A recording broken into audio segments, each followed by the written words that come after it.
মাসখানেক আগেও শাকিব খানের নায়িকা না হতে পেরে আক্ষেপ করেছিলেন সাবিলা নূর। ছোট পর্দার জনপ্রিয় এই নায়িকা শাকিবের প্রিয়তমা ও তুফান দুই ব্লকবাস্টার সিনেমাতেই অভিনয়ের প্রস্তাব পেয়েছিলেন। বিভিন্ন কারণে এই দুই সিনেমায় অংশ নিতে পারেননি সাবিলা। এবার হয়তো সাবিলা নূরের স্বপ্ন পূরণ হতে যাচ্ছে।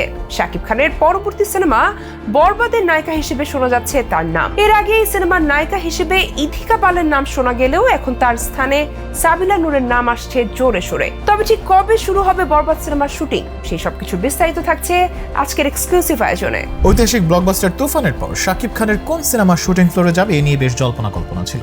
শেষ পর্যন্ত বরবাদ সিনেমাকে বেছে নিয়েছেন শাকিব খান, যার নায়িকা হিসেবে বারংবার এসেছে ইথিকা পালের নাম। তবে সাম্প্রতিক রাজনৈতিক পরিস্থিতিতে ইথিকা পাল সম্ভবত এই সিনেমাতে থাকবেন না। এদিকে সাম্প্রতিক গুঞ্জন অনুযায়ী ছোট পর্দা জনপ্রিয় মুখ সাবিলা নূরি হতে যাচ্ছেন বরবাদ সিনেমার নায়িকা। সবকিছু ঠিক থাকলে তুফান সিনেমার নায়িকা হিসেবে তাকেই দেখা যেত। এমনকি শাকিবের আগে ব্লকবাস্টার প্রিয়তমা সিনেমার অফারও শুরুতে তার কাছেই যায়। বার্তা 24 পত্রিকায় এক সাক্ষাৎকারে সাবিলা নূর বলেন, প্রথমেই বলবো এখন মনে হচ্ছে ছবি দুটি না করা ছিল আমার জন্য অনেক বড় বোকামি, কারণ প্রিয়তমা সুপার ডুপার হিট হয়েছে আর তুফান তো এখন চারিদিকে তুফান বইয়ে দিচ্ছে। তাছাড়া রায়হান রাফির কাজে সবসময় আলাদা ডাইমেনশন থাকে। মোস্ট ইম্পর্টেন্টলি আমাদের দেশের সুপারস্টার শাকিব খানের সঙ্গে কাজের সুযোগ হাতছাড়া হয়েছে।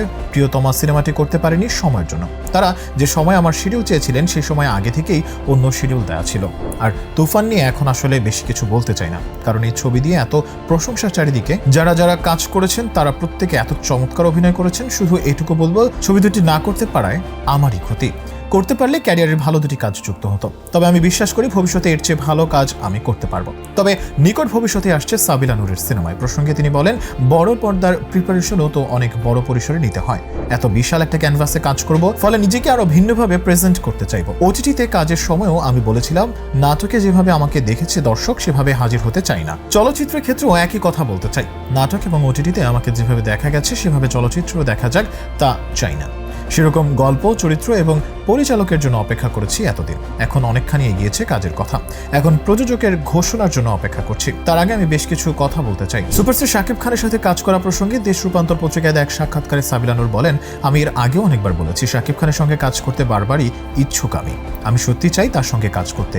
আগেও চেয়েছি, এখনও চাই। শাকিব খানের সঙ্গে কাজ আসছে কিনা এ বিষয়ে এখনও কোনো কিছুই বলতে চাই না, কারণ কোনো কিছু চূড়ান্ত হওয়ার আগ পর্যন্ত কিছুই বলতে চাই না। এটুকু বলতে পারি, কথা হচ্ছে। একাধিক সিনেমা নিয়ে কথা হচ্ছে আমার, যেগুলো এখনো বলার মতো অবস্থায় নেই। অনেক সময় দেখা যায় সবকিছু চূড়ান্ত হওয়ার পর অনেক কিছু পাল্টে যায়, তাই শুটিং শুরু না হওয়া পর্যন্ত কিছুই বলা যাচ্ছে না। এর আগেও একবার একটি সিনেমার শুটিং পর্যন্ত গিয়েও আগ মুহূর্তে ক্যান্সেল হয়ে যায়। তাই শুটিং এ যাওয়ার আগে এখন আর কিছুই বলতে চাই না। বছরখানেক আগে পরিচালক মেহেদী হাসান হৃদয় শাকিব খানকে বরবাদ ছবির গল্পটি শোনান। গল্প পছন্দ হয়ে যায় শাকিবের। পরে হৃদয়ের ছবিটি তৈরির যাবতীয় পরিকল্পনা পছন্দ হলে শাকিব খান রাজি হন। জানা গিয়েছে আগামী 25 সেপ্টেম্বর থেকে টানা 45 দিনের শিডিউল দিয়েছেন শাকিব খান। মুম্বাই ও বাংলাদেশ মিলে শুটিং হবে।